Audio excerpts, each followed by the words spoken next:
Have you been having problems retaining people? Has the best talent in your firm been leaving to your competitors?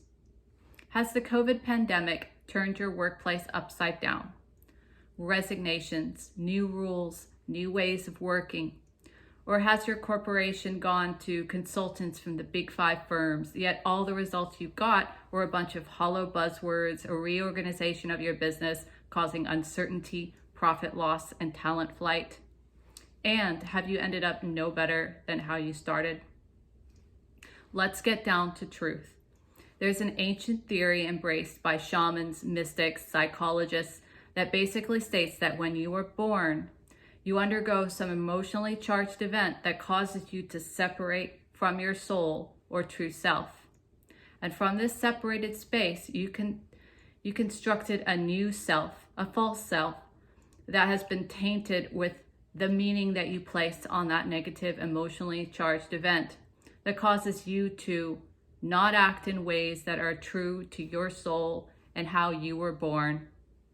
And this, we believe, is the result of all solvable problems, a lot of discord, a lot of strife in your work life and your personal life. Well, corporations are no different. Corporations are built and run by these types of people. These types of people who are separated, have been separated from their true self, from their soul, from the thing, that pureness that they were connected to when they entered the planet.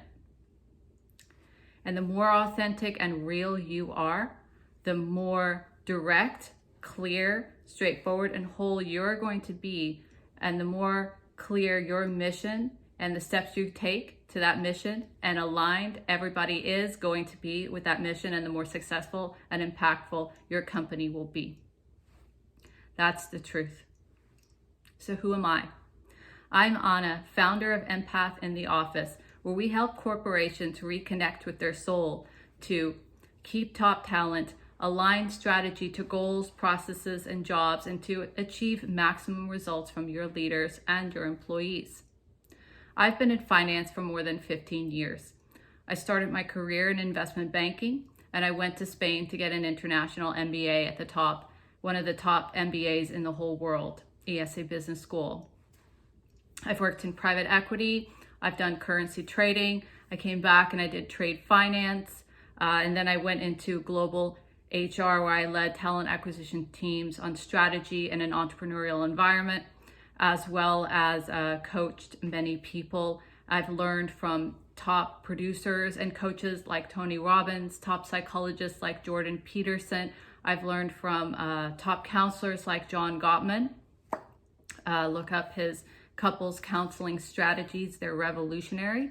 I also learned neuro-linguistic programming, Jungian typology, personality theory, 5-factor model. I have also worked with Marissa Peer.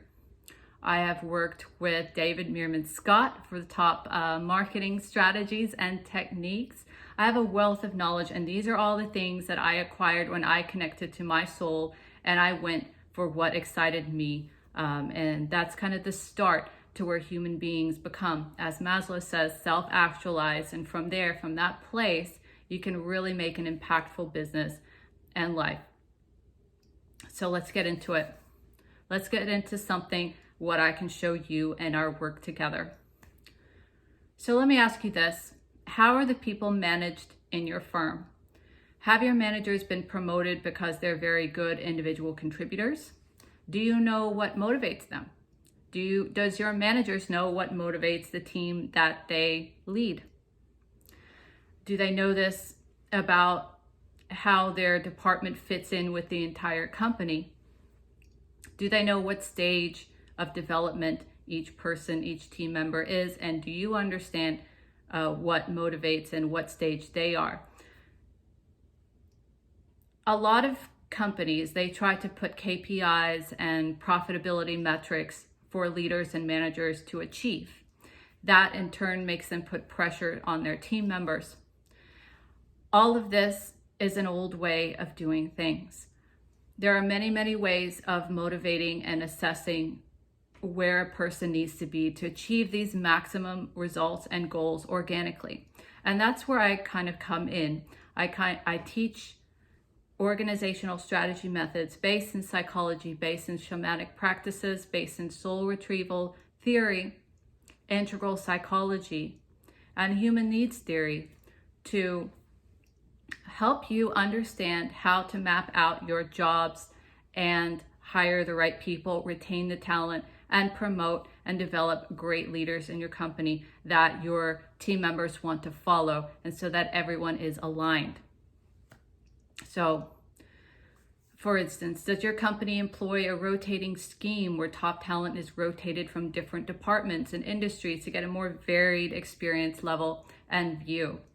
Do you know if that works for everyone? I know that some managers like to have that variety and they thrive, but everybody is not built with the same schematic. Some people learn and grow in different ways. Some people love to be experts in what they're doing. Do you know how to keep members loyal to your company? Do you know how to motivate the leaders to get results? And like I said, if you still believe that there's a carrot and stick motivation to it, let's give them more money, let's throw them more money, that only achieves goals in the short term. If you want to have leaders perform intrinsically, you got to motivate them with more intrinsic rewards and not just those extrinsic rewards to get results. I think that if the pandemic has taught us anything at all, is that human beings are an evolutionary species. We're evolving. From the time that we first began on the planet, we struggled for survival. And after we got that shelter and food, we started to form tribes to share our knowledge. And because we didn't understand how nature worked and things are very dangerous, we developed rituals and patterns and traditions. And we developed this tribe mentality where we all work together as a team with these rituals and beliefs. Until one day, the tribe would get attacked by a dangerous neighboring tribe who wanted power and wanted to take the territory.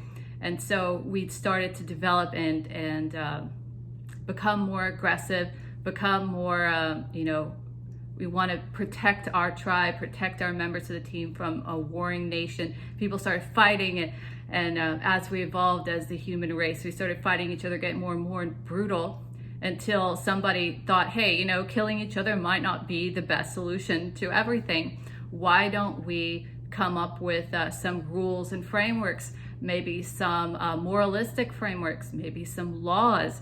Let's not kill each other, for instance. And then we grew that way. And as humanity evolved that way, they started to get tired of following rules. And they said, look, I have an idea for this awesome product, but these laws are, being so restrictive. So I'm going to go out on my own. I'm going to start my own business. That's when science was developed, and science started explaining things, and it was out of the box, and humanity grew again and became more entrepreneurial, became more scientific. And after that, people started thinking maybe following profit is not the most meaningful thing to do with my life. Maybe I'm looking for something more. And that's when humanity developed again to become more socially conscious, more environmentally conscious. Let's do this all together for the good of everyone, for the good of the community. Let's build this utopia. But then humanity started realizing that kind of mentality of consensus unification doesn't get a lot done, because everybody's arguing with different things and nobody can agree, and then you're kind of stuck.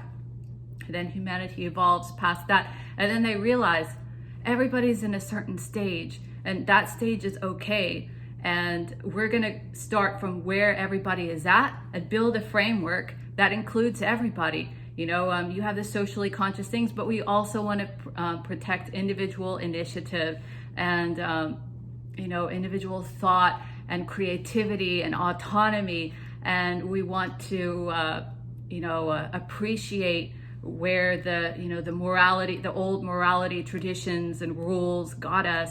And we want to appreciate where everybody is and what they contributed and how each job relates to stages of human development, how we all operate in a system. And so that's where systemic thinking comes from. And after that, it becomes, a group mentality again. But that's, in short, a very simplistic way of complex structures on explaining how humanity works, how the evolutionary process works. There are many, many other psychological frameworks that can be used to explain the things that are going on in your company and to get your company back to its pure state when it was just created, just born with that pure whole vision. Let's realign to that. And from there, let's realign all the people, the jobs, the talent, the leaders. Let's get them all back to pureness and back to wholeness. And it all starts from finding your soul, not only as a person, but as a company, just getting back to the true pureness that it should be. And from there, I really think that anyone can be unstoppable in achieving whatever that you need to achieve. Because when you're separated from yourself, all mediocrity is born out of that. And when you're truly connected with yourself, you tell the truth. You find the truth. When I was in HR, people used to say, oh, you're the only one in HR that's ever told the truth. Well, that's the fastest way to get from A to B. You have to tell the truth. And when you're connected with your soul, you can't not tell the truth. So let's look at this problem together. I'm here for you. I'd love to share all my knowledge in banking, finance, business, psychology, theories, marketing, anything that you need to bring everything together, bring it back to wholeness and truth. Just book a session with me. I do speeches, I do workshops, I do individual coaching, executive coaching, strategy consulting, anything you need. I'm here for you. Just book a session below, and I look forward to working with you. Thank you.